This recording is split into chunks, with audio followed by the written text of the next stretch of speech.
నమస్కారం. కామెంటరీ బాక్స్లో ఇవాళ ఒక చాలా ఆసక్తికరమైన అంశం మీద విశ్లేషణ చేయడానికి, మీతో ముచ్చటించడానికి నేను వచ్చాను. టీవీ సీరియల్స్ భయం వేస్తుంది కదా. వాటినే మనం జీళ్లపాకం సీరియల్స్ అను, బబుల్ గమ్ సీరియల్స్ అను చెప్పుకుంటూ ఉంటాం. ఏళ్ల తరబడి సాగుతూనే ఉండే ఒకానొక ప్రక్రియ ఈ టీవీ సీరియల్స్. మనకు తెలుసు, టీవీ రంగంలో ఎక్కువ టీఆర్పీ ఉన్న కార్యక్రమాలు ఇవి. ఆ మాటకు వస్తే మహిళామణులు ఎక్కువగా ఆదరిస్తున్న ఈ మధ్యకాలంలో పురుషులు కూడా ఈ కథనాలకు పట్ల ఆకర్షితులవుతున్నారు. ముఖ్యంగా మహిళలు ఈ సీరియల్స్కు బాగా అట్రాక్ట్ అవుతున్నారని చెప్పడానికి కేవలం ఊహించి చెప్పడం కాకుండా అధ్యయనం చేసి కూడా మనం చెప్పడానికి ఆస్కారం ఉంది. స్వయంగా నేనే చేయించాను. ఒక రీసెర్చ్ టాపిక్గా దాన్ని తీసుకొని టీవీ సీరియళ్ళ ప్రభావం హౌస్ వైఫ్స్ మీద, అంటే ఇంటి దగ్గర ఉన్న మహిళల మీద ఏ విధంగా ఉందనే దాని మీద చేశాను. దాన్ని మీకు ముందు మీకు డిస్కస్ చేస్తాను. ఎప్పుడో దూరదర్శన్లో హిందీ సీరియల్స్ ప్రారంభమై ఆ తర్వాత రామాయణ మహాభారతాలకు వచ్చేసి కోట్ల మంది ప్రజానీకాన్ని, వీక్షకులను సంపాదించుకున్న కార్యక్రమాలు అప్పట్లో, అంటే సీరియల్స్ వాళ్ళు చేశారు.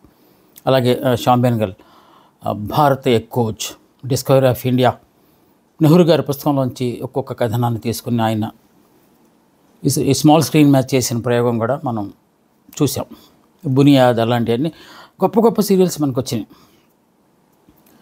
ఆ తర్వాత కాలంలో రీజనల్ ఛానల్స్లో కూడా, ప్రైవేట్ ఛానల్స్ వచ్చిన తర్వాత రీజనల్ ఛానల్స్లో కూడా ఈ సీరియల్స్ హవా మొదలైంది.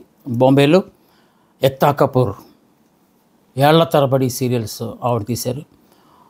ఇక మన సౌత్ ఇండియాలో రాధికా గారు రాడన్న పేరుతో తీసిన సీరియల్స్ పిన్ని అలాంటివి చాలా పాపులర్ అయినాయి.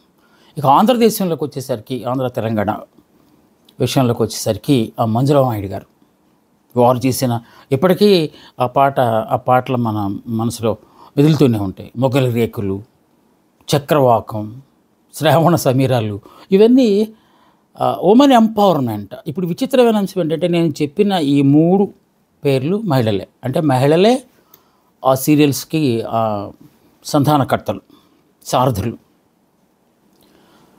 కనుక మహిళల తాలూకు మానసిక అభీష్టాన్ని బాగా తెలుసుకోగలరు. అందుకే వాళ్ళు ఈ సీరియల్స్ను పట్టుకున్నారంటే ఏమో, అది కూడా ఒక కారణం కావచ్చు. వీటిల్లో ఎక్కడో అండర్ కరెంట్లో, అంతర్లీనంగా ఒకటి మాత్రం మనం అర్థం చేసుకోవాలి. ఆ సీరియల్స్లో ఉమెన్ ఎంపవర్మెంట్, మహిళా శక్తి ఎంత గొప్పదో నిరూపించే ఒక మూల కథ ఉంటుంది దాంట్లో. కాకపోతే ఈ వంకేలు తిరిగేటప్పుడే విచిత్రమైన మలుపులన్నీ తిరుగుతుంటాయి. మధ్యలో వాళ్ళు టీఆర్పీల వైపు కూడా ఒకసారి చూస్తారు, అంతే కదా. లక్షల కోట్లు పెట్టి సీరియల్స్ నిర్మాణం జరుగుతున్నప్పుడు లాభాలు వస్తేనే కదా మరో సీరియల్ చేయడానికి ఆస్కారం ఉండేది. ఇవి ఎంతగా మహిళలకు లేకపోతే వీక్షకులకు చేరువయ్యాయంటే, పసిబిడ్డలకు కూడా ఆ టీవీ సీరియల్కి వచ్చే సిగ్నేచర్ ట్యూన్ అంతరంగాలని మొదలైంది అనుకోండి, వెంటనే ఇలా పాలు తాగేవాడు కూడా ప్రక్కకి తలెత్తి చూసే అంత బాగా చొచ్చుకుపోయి, పసిబిడ్డల దగ్గర నుంచి మహిళల దాకా రకరకాల కార్యక్రమాలు వాయిదా వేసుకోవాల్సినంత పరిస్థితి కూడా వస్తుంది. ముఖ్యంగా పెళ్ళిళ్ళ సీజన్లో అయితే వాళ్ళు మహిళలు పడే, లేకపోతే మొత్తం ఆ టీవీ సీరియల్ తాలూకు వీక్షకులు పడే బాధలు వర్ణనాతీతం. వాళ్ళు ఒక ఇంపార్టెంట్ సీరియల్ చూసే సమయంలో ముహూర్తం ఉంటే ఆ పెళ్ళి ఎగ్గొట్టేదాకా వెళ్తున్నారు. ఒకవేళ అక్కడ ఉంటే తప్పనిసరి పరిస్థితుల్లో ఆ పెళ్ళికి అటెండ్ అవ్వాల్సి వస్తే కొంచెం పందిరికి అవతలకి వెళ్ళి ఆ సీరియల్ చూస్తున్న వాళ్ళకి ఫోన్ చేసి వినిపించుకోవటమో, లేకపోతే ఎలా అయింది, ఏం చేసింది రాదా, చేరిందా ఇంటికి చేరిందా, అది యాక్సిడెంట్ అయింది కదా, ఇలాగా పట్టి పీడిస్తుంది. దాన్నే మనం ఏమంటాం డెఫినేషన్లో, serial watching is feast to eyes and opium to mind అంటాం. కనువిందు చేస్తాయి చూస్తున్నప్పుడు. ఆ తర్వాత లోపల మందుల చిందులేస్తాయి. కథనాలు ఒక్కసారి కథలు చూద్దాం, ఎలాంటి కథలు వస్తున్నాయి. బిగ్ స్క్రీన్కి స్మాల్ స్క్రీన్కి ఉన్న మధ్య తేడా ఏంటంటే, పెద్ద స్క్రీన్ మీద ఒకప్పుడైతే ఒక విలన్ ఉండేవాడు, ఒక హీరో ఉండేవాడు. తర్వాత కాలంలో 2-3 హీరోలు, విలన్లు. ఒక అతను బాంబే నుంచి వస్తాడు, ఇంకో అతను కేరళ నుంచి వస్తాడు, ఇంకో అతను కర్ణాటకలో హీరో, ఇక్కడ విలన్ అవుతాడు. ఇలా రకరకాల ప్రయోగాలు, భారీ బడ్జెట్తో సినిమా తీయటం అలా మొదలై. దాన్ని రివర్స్ చేస్తే సీరియల్స్లో మహిళలే విలన్లు, పాత్రలు మార్చేశారు. మగవాళ్ళేనంటే విలన్స్, లేడీస్ ఉండకూడదా అనే ఆంతర్యమేమో తెలియదు, కానీ ఎక్కువ మంది విలన్స్ మహిళలే ఉంటారు. మరి ఎందుకో పాపం తెలియదు. ఆ విలన్ తాలూకు భర్త ఉంటాడు కదా, పాపం చేతులు కట్టుకొని అవును అంతేగా అనే పాత్రలు ఎక్కువ మంది ఉంటారు. డెసిషన్ మేకింగ్ అంతా మేడం గారే చూస్తుంటారు. ముఖ్యంగా అత్తల పాత్రల చిత్రీకరణ కనుక చూస్తుంటే ఎంత జుగుప్సాకరంగా ఉండదు. కొడుకుంటాడు, అమ్మ మాట వింటూ ఉంటాడు, కానీ పాపం అప్పుడప్పుడు స్వేచ్ఛగా తాను ప్రేమలో పడతాడు.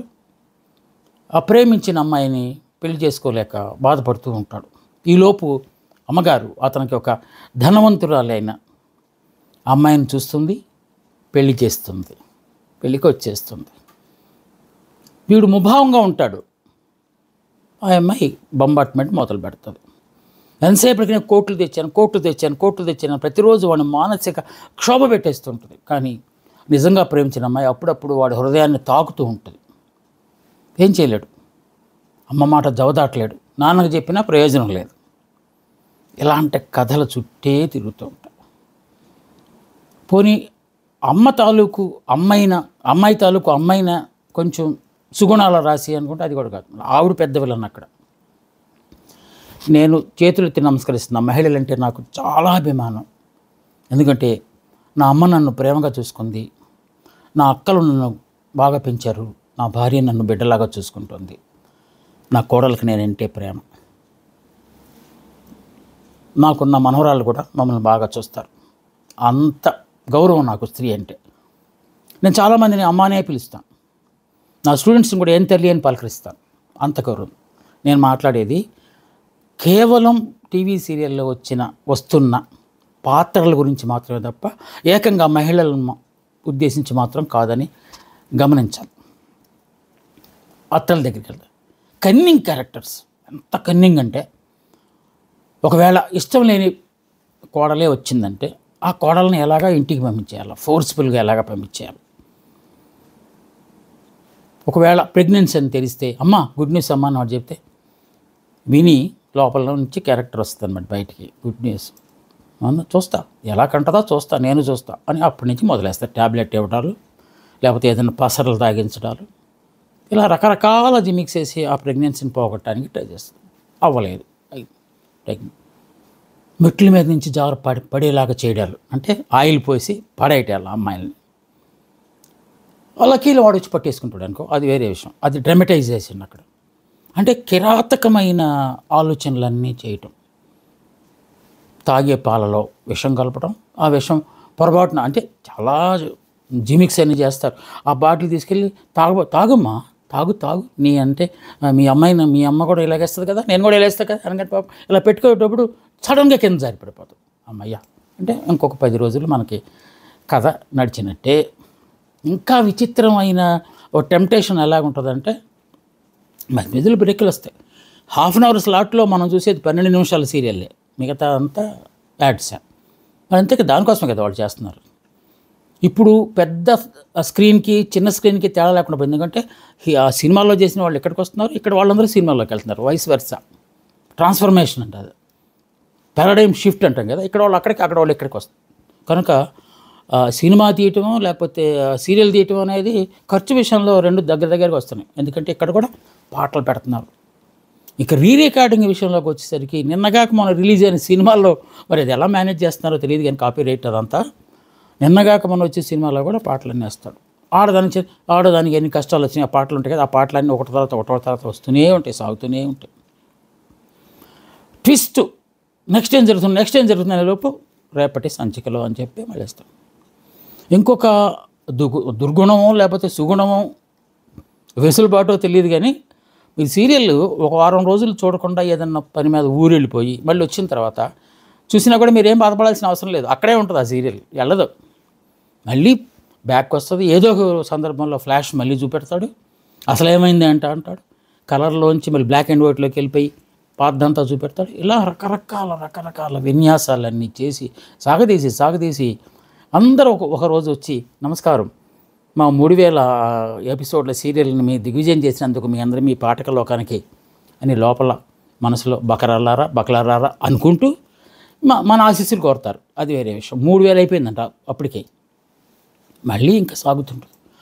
ఆ సాగే కార్యక్రమంలో పనివాడు ఎవడో అమ్మాయిని కొంచెం ప్రేమగా చూస్తుంటే వాళ్ళిద్దరి మధ్య అంటగట్టేసేసి దాన్ని ఎలాగని బయటికి పంపడం అనేది మరి బయటికి లేకపోతే పైకి, ఇలాగా ఎంత దారుణమైనవి అంటే ఇక టైటిల్స్ విచిత్రం. నిన్నగా లాస్ట్ ఇయర్ వచ్చిన సినిమానే ఇప్పుడు టైటిల్కి వచ్చేసింది, అత్తారింటికి దారేది వచ్చేసింది.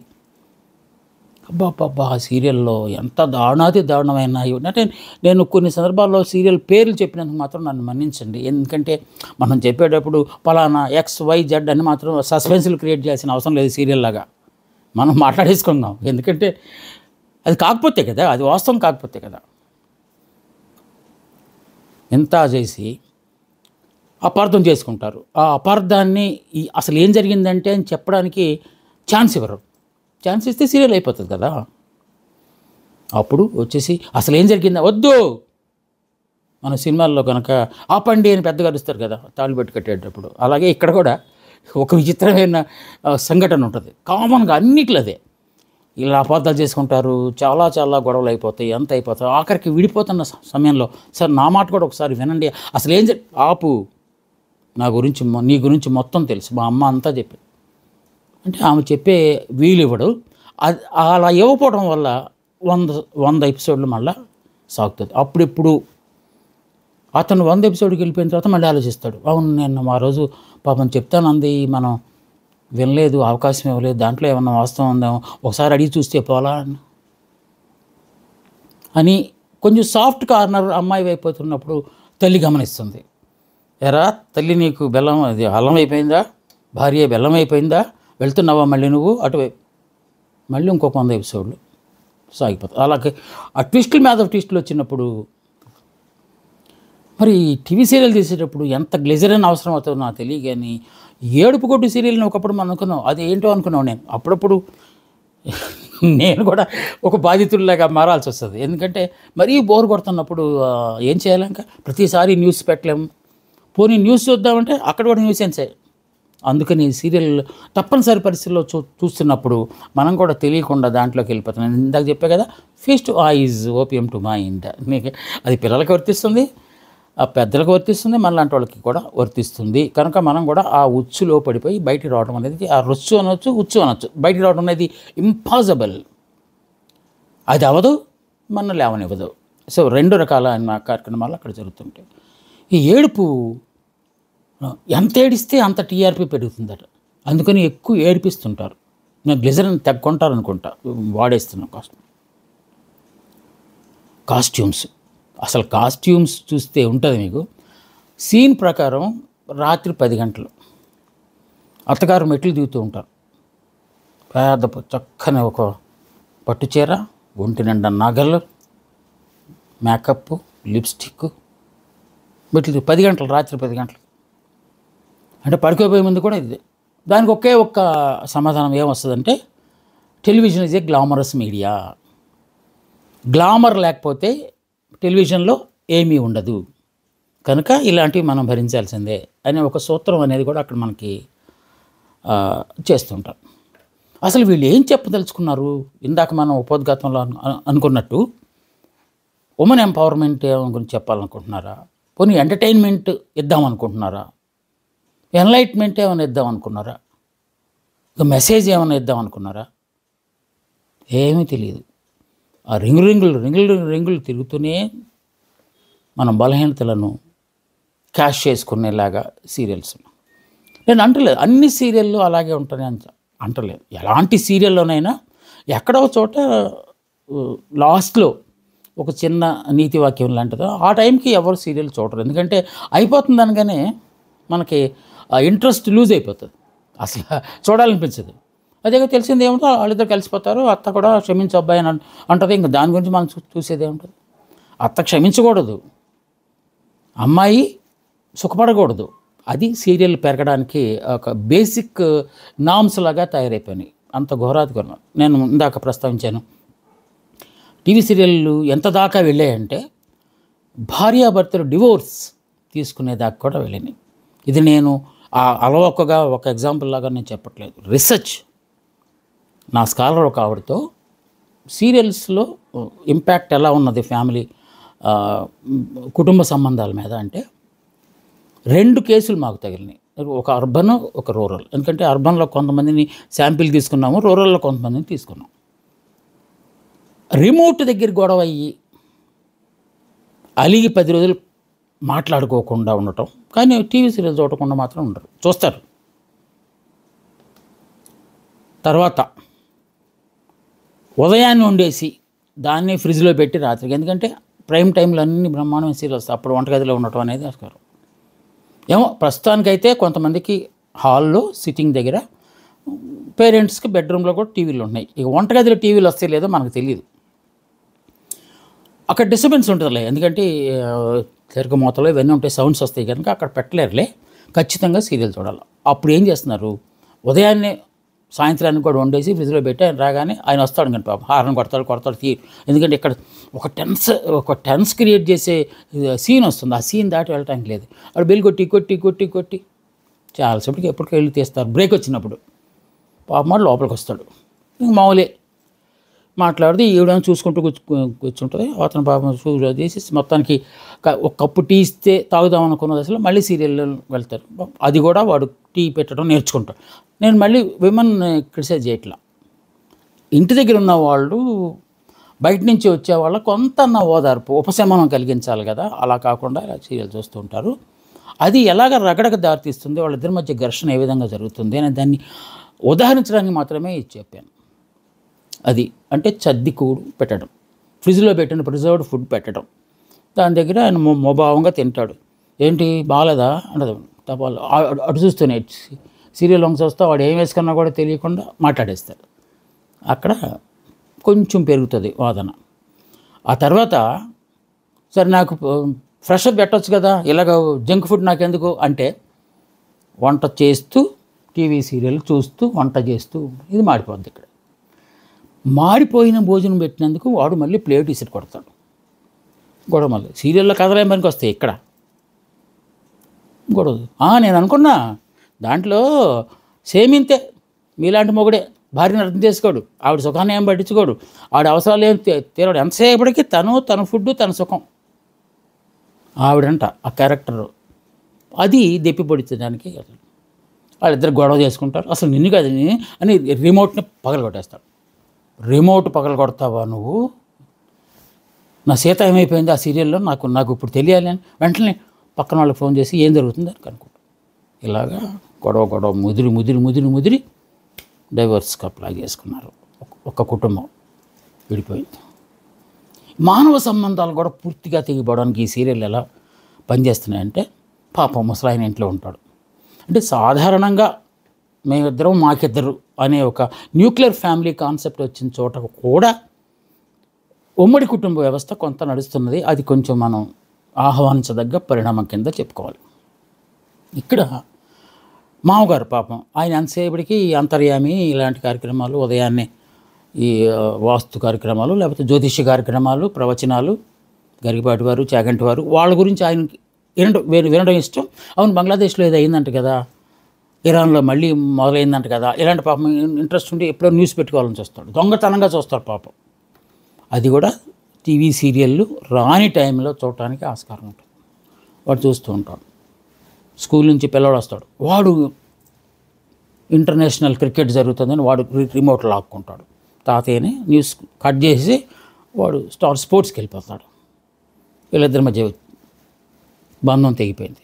అంటే తెగిపోవడం అంటే అపార్థం వచ్చేసింది. రిమోటు వాళ్ళకున్నాడు, పాప వస్తుంది, ఆమెకు ఇంకోటి ఏది ఇంట్రెస్ట్. ఇలా రకరకాల మనుషులు విడిపోవడానికి, లేకపోతే బంధాలు విచ్ఛిన్నమైపోవడానికి ఒకానొక కారణం, అన్నీ అదే నేను చెప్పట్లేదు, ఒకానొక కారణం మాత్రం టీవీ సీరియల్స్ అని తప్పనిసరిగా నేను చెప్పాను కదా. డైవోర్స్ దాకా వెళ్ళి ఫ్రిడ్జ్లో పెట్టిన అన్నం పెట్టినందుకు గొడవ ఏర్పడి, లేకపోతే ఫ్రెష్గా ఉండదామని చెప్తే మాడిపోయిన భోజనం పెట్టినందుకు గొడవ అయిపోయి ఏకంగా విడిపోయేదాకా వచ్చి కోర్టులో చెప్తుంటే అందరు నవ్వాల్సిన పరిస్థితి. ఇవా మీ సమస్యలు అని చెప్పి ఫ్యామిలీ కోర్టులో తిట్టి, లేదు సార్ నేను ఆవిడతో నేను ఉండలేను సార్, నేను ఈ చద్ది కూడా నేను తినలేను సార్. నాకు సార్ ఎందుకు సార్, నాకు వచ్చారు ఆయన భార్య తాలూకు అవసరాలు, భార్య తాలూకు అలవాట్లు, భార్య తాలూకు అభిరుచులు తెలుసుకోలేము, నాకెందుకు సార్ వాడు ఇలాగా అక్కడ వేసుకుని. అక్కడ ప్రధాన అంశం ఏంటంటే సీరియల్ దగ్గర వచ్చిన గొడవ. ఇంకా విచిత్రమైనది ఏంటంటే పూజలు పునస్కారాలు చేస్తూ ఉంటారు, అత్త చేస్తుంది, కోడలు కూడా చేస్తుంది. కానీ రాముడు సీత అని చెప్పి అప్పుడప్పుడు మాట్లాడతారు. కానీ ఖచ్చితంగా ఇప్పుడు కొత్త ట్రెండ్, ఒకప్పుడు శోభన్ బాబు గారి సినిమాలు అంటే ఇద్దరు పిల్లలు మనం అట్లా అనుకుని కొంచెం జోక్గా మాట్లాడేవాడు. ఇప్పుడు సీరియల్లో అది అంగీకారం అయిపోయింది, యాక్సెప్టెన్స్ వచ్చేసింది. ఆ అమ్మాయికి చిన్నప్పుడు ఒక ఫ్రెండ్ ఉంటాడు, కాలేజీకి వచ్చిన తర్వాత ఇంకో బాయ్ ఫ్రెండ్ ఉంటాడు, అనుకోకుండా వేరే వాడితో పెళ్లి జరుగుతుంది. అంటే 3 కట్ చేస్తే అబ్బాయికి ఇంకొక, నేను ముందే చెప్పినట్టు ఇంకొక అమ్మాయితో ఉంటుంది. ఆల్మోస్ట్ వాళ్ళు దగ్గర అయ్యారు, కానీ అమ్మ ఒప్పుకోలేదు కట్నం కోసం. సో వాడికి 2 అంటే ఇద్దరు స్త్రీలు ఉండొచ్చు, భార్య అమ్మాయికి కూడా 3 ఫ్రెండ్స్ ఉండొచ్చు అనే దానికి ఇప్పుడు అంగీకారం తీసుకొచ్చారు. ఒకప్పుడు మమ్మమ్మ అనే దగ్గర నుంచి అంటే కోర్స్ ఈ గ్లోబలైజేషన్, అది ఇంకో రోజు మాట్లాడుకుందాం, గ్లోబలైజేషన్ మీద ఒకసారి మాట్లాడతాం. ఈ అంతర్జాతీయంగా వస్తున్న దీన్ని మనం ఏమండాలంటే వామపక్ష భాషలో అయితే దీన్ని సాంస్కృతిక దాడి, సామ్రాజ్యవాద సాంస్కృతిక దాడి. దీనికి ఎలా చెప్తారంటే సింపుల్గా మా స్టార్ టీవీ స్టార్ట్ చేసినప్పుడు, మన రూపర్ట్ మర్డోక్ స్టార్ట్ చేసినప్పుడు, స్టార్ అంటే తెలుసు కదా, satellite television in Asian region, ఏషియాలోనే వస్తుంది, అది మిగతా చోట్ల రాకపోవచ్చు. జర్నలిస్టులు అడిగారట, ఏంటి సార్ మీరు ఏషియా మీద పడ్డారండి అంటే, ఏషియాలో కాస్మోటిక్ పిచ్చోళ్ళు ఉన్నారు, కాస్మోటిక్స్ యాడ్స్ వస్తే చాలా అవన్నీ నమ్మేసి కొనేస్తారు, అందుకని నేను కాస్మో వార్ అక్కడ ప్రకటించబోతున్నాను ఏషియాలో అని చెప్పాడట. మరి మీ పిల్లలు చిచ్చిచ్చి అమ్మో మా పిల్లలు నేను ఎందుకు చూడనిస్తాను స్టార్ అన్నాడు. అంటే ఎంత ప్రమాదమైన పరిణామాన్ని ఆసియా ప్రజలకు ఇచ్చాడో అలాగ మొదలైన ఈ పరంపర సీరియల్స్ ఎక్కడైనా సరే అనుసరణ అంతే, క్రియేటివిటీ అనేది టోటల్గా లేదు. అది హిందీలోనా కొంచెం కదిలించే సన్నివేశాలు ఉంటే ఉండొచ్చు. సౌత్ ఇండియాలో వచ్చిన ఆవిడ మన రాధిక గారు తీసే సీరియళ్ళు అనేక భాషలు, ఒకే serial same actors, Tamil, Kannada, Malayalam, సింహళం even, ఎందుకంటే ఆవిడకి శ్రీలంకలో కూడా ఆరిజిన్ ఉంది కదా. సో అక్కడ కూడా తీసే ఒక కార్యక్రమం, అంటే ఒక సీరియల్లో అనేక భాషల్లో సేమ్. వీటికి తోడు మన సీరియల్స్లో, మన టీవీ ఛానల్స్లో కూడా, ఐఎమ్ టాకింగ్ అబౌట్ ఎంటర్టైన్మెంట్ ఛానల్స్లో కూడా డబ్బింగ్ సీరియల్స్, కేరళ నుంచి డబ్బింగ్, అక్కడ పాపులర్ అయిన ఒక సీరియల్ని ఇక్కడ తీసుకొస్తారు. లేకపోతే మహారాష్ట్రలో పాపులర్ అయిన ఒక మరాఠీ సీరియల్ని ఇక్కడ తీసుకొస్తారు. ఒక లిప్ సింక్ అవటం కానీ, ఆ డైలాగు తెలుగా లేకపోతే ఇంకేమన్నా భాష తీయడం కానీ ఏం లేదు, కానీ వాటిని కూడా చొంగలార్చుకుంటూ ఇలా చూసేవాళ్ళు ఉన్నారు. అది దారుణం. కానీ ఒక గుడ్డిలో మెల్లలాగా బ్లెస్సింగ్ ఇన్ డిస్గైజ్ అంటాం కదా, అదేంటంటే ఒకప్పుడు అన్ని రిపీట్లు ఉండేవి, ఇప్పుడు రిపీట్లు ఏం అక్కర్లేదు, ఇంకో సీరియల్ కొత్త సీరియల్ వచ్చేస్తుంది అక్కడ ఆ స్లాట్లోకి. ఈ స్లాట్లు చేంజ్ దగ్గర ఈ స్పాన్సర్స్ చేసే ఫైటింగు, కోట్ల రూపాయలు ఖర్చు పెట్టేసి ఆ సీరియల్ తీసేది ఎంత జాడ్యం పట్టుకుందంటే, జీళ్లపాకంలాగా అవి ముందుకు సాగవు, మనం అక్కడి నుంచి లేవనీయవు. ఈ విధంగా ఇక్కడ జరుగుతున్న ఇంకొక ఆరోగ్యకరమైన లేకపోతే ఆరోగ్య కోణంలోంచి మనం చూస్తే లేడీస్ ఎక్కువ మంది లేడీస్ ఓబీస్ తయారవుతున్నారు. ఆ సీరియల్స్కి అలవాటు పడిన బిడ్డలు కూడా ఓబీస్గా తయారవుతున్నారు. కూర్చునే చూస్తారు, ఇంకేదైనా తెచ్చుకుని అక్కడే కూర్చొని తింటూ ఉంటారు సోఫాలో కూర్చొని. దానివల్ల ఓబీస్, హార్మోనల్ ఇంబ్యాలెన్స్, హెల్త్ టోటల్గా చెడిపోతుంది. మైండే కాదు, టీవీ చూస్తే మైండ్ చెడిపోతుంది, కానీ టీవీ చూస్తూ కూర్చున్నందుకు శరీరం కూడా పాడైపోతుంది. ఇవన్నీ మనం నీతి వాక్యాల్లాగా చెప్పదలుచుకోలేదు. ఇలా జరుగుతోంది. దీని నుంచి మనం ఎవరు కాపాడాలి పాహిమామ అని మనం అడుగుదామా? లేకపోతే ఎవరికి వారు అంతర్మదనం చేసుకొని నిజమే కదా ఇవి అని ఏదో చెప్పాడు, దీంట్లో కొంత వాస్తవం ఉంది కదా అని మీరు ఎవరైనా గ్రహించి ఈ రొంపిలో నుంచి, ఈ వినోదం పేరుతో సాగే ఈ విషపు సర్కిల్ నుంచి, విషవలయం నుంచి కొంతమంది అయినా బయటకు వచ్చి జీవితం అంటే ఇది కాదు, జీవితం అంటే గ్లిజరిన్ కన్నీళ్ళు కాదు, ఎదుటివాడి కష్టాన్ని చూసి కళ్ళల్లో వచ్చే చెమ్మనే మనం జీవితం అనాలి, ఎదుటివాడికి సహాయం చేయడంలో ఆనందం పొందాలి, మానవ సంబంధాలను ప్రతిష్టాపించడంలో మనం కూడా భాగస్వామ్యులు కావాలి, కుటుంబ వ్యవస్థ పటిష్టంగా ఉండడానికి ఇలాంటి వాటికి కొంచెం దూరంగా వెళ్ళాలి. నో డౌట్ ప్రసార మాధ్యమం ఎదురుగా ఉంది కనుక వినోదం దాంట్లోంచి వస్తుంది, నో డౌట్. 3 పిల్లర్స్ అనుకునే వాళ్ళం ఒకప్పుడు మనం. ఇన్ఫర్మేషన్, ఎడ్యుకేషన్, ఎంటర్టైన్మెంట్ 3 ఉండేవి ఒకప్పుడు. ఇప్పుడు ఇంకా చాలా వచ్చినాయి, మోటివేషన్, ఎన్లైట్మెంట్ చాలా ఉన్నాయి. అవన్నీ సమకూర్చే కార్యక్రమాలు కూడా మనకు వస్తున్నాయి. నేను ఇందాక చెప్పినట్టు పోనీ వార్తల్లోకి వెళదామంటే వార్తల్లో కూడా మనకి ఇవన్నీ కొన్ని జరుగుతున్నాయి. అందుకే దాన్ని ఏమన్నారు వాళ్ళు, ఇన్ఫోటైన్మెంట్ అంటున్నారు. ఇన్ఫర్మేషన్ ఇస్తున్నారు కానీ దానిలో ఎంటర్టైన్మెంట్ కూడా ఇస్తున్నారు. వార్తల్లో ఎంటర్టైన్మెంట్ వచ్చేస్తుంది. కానీ ఏదో ఒక రోజు ఒక మంచి జరగాలి. ఆ మంచి ఎవరు ప్రారంభించాలి, ఎవరు దీపదారి కావాలి, ఎవరు కాగడా పట్టుకుని ముందెళ్ళాలి అని గనక ప్రశ్న వేసుకుంటే అందరూ వెళ్ళాలి. దీంట్లో ఈ సీరియల్ చూసి బాధితులైన వాళ్ళందరూ ఒకసారి ఆలోచించాలి. అవును కదా, ఇదే నా జీవితం అంటే. మరో మార్గం ద్వారా మనం ఒక పుస్తకం చదువుకోండి, ఒక మంచి ఫ్రెండ్తో వాకింగ్కి వెళ్ళి అక్కడ ఏమైనా విషయాలు మాట్లాడుకోండి. సో సమయాన్ని సద్వినియోగం చేసుకోండి. ఇలాంటి చోట గంటలు ఉదయం 6 గంటలకు కూడా స్టార్ట్ అవుతాయి సీరియల్స్. మధ్యలో ప్రవచనాలు వస్తాయి, ఏం లేదు, లైఫ్ గురించి వాళ్ళు మాట్లాడుతుంటారు. జాగంటి వారు, గరిపాటి వారు, ఇంకా షణ్ముగ శాస్త్రి గారు, వీళ్ళందరూ మాట్లాడుతున్నారు. షణ్ముగ శర్మ గారు, వీళ్ళందరూ మాట్లాడుతూ ఉంటారు. అవి కూడా వినండి, ఎందుకంటే జీవితాన్ని ఎలాగ లీడ్ చేయాలో చెప్తుంటారు. షఫీ గారు, వీళ్ళందరూ చెప్తుంటారు. పర్సనాలిటీ డెవలప్మెంట్ అనండి దాన్ని మీరు, లేకపోతే ఒక అంతర్మదనం అనండి. ఎందుకు ఇలాంటి ఆర్టిఫిషియల్ ఒక షుగర్ కోటెడ్ ట్యాబ్లెట్లను మనం వేసుకోవటం అనేది ఈ సీరియల్ చూడటం లాంటిది. కనుక మిత్రులారా, నేను చెప్పిన దాంట్లో మీరు ఏకీభవిస్తే నేను సంతోషిస్తా, విభేదిస్తే తప్పనిసరిగా మీరు కామెంట్ రూపంలో నాకు తెలియజేయండి. నేను మొన్నే చెప్పినట్టు నాకు ఎలాంటి భేషజాలు లేవు, అభిజాత్యాలు లేవు, అహంకారం లేదు. విమర్శనైనా సావధానంగా తీసుకుంటాను. ఓహో, నేను చేసిన తప్పు ఇది అని నేను తెలుసుకుంటాను. నాకై నేనే విమర్శ చేసుకుంటాను. ఎదుటి వాళ్ళు విమర్శ చేసే అవకాశం ఇవ్వకుండా ప్రయత్నిస్తాను.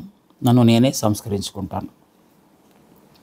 సమాజానికి 4 కొత్త మాటలు చెప్పేటప్పుడు కొన్ని ఒడిదుడుకులు వస్తాయి తప్పనిసరిగా. వాటిని ఎదుర్కొనే సవాలును స్వీకరించడానికి నేను సమాయత్తం అవుతాను. మీరిచ్చే మంచి సలహాలతో మరిన్ని మంచి కార్యక్రమాలు చేయడానికి, కొన్ని సామాజిక అంశాలను మాట్లాడటానికి నేను ప్రయత్నిస్తాను.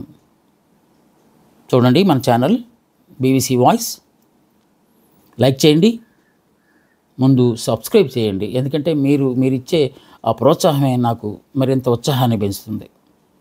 మీ స్పందనే నాకు ప్రేరణ అవుతుంది మరిన్ని కార్యక్రమాలకు మార్గం నాకు సులువు అవుతుంది. ఓకేనా? లైక్ చేయండి, కామెంట్ చేయండి. కామెంట్కి ఎక్కడైనా సమాధానం ఇస్తాను, ఏ వేదిక మీద అయినా సమాధానం ఇస్తాను. ఓకే, మిమ్మల్ని వదిలేస్తున్నాను. నమస్కారం. Thank you. మీ బాబీ.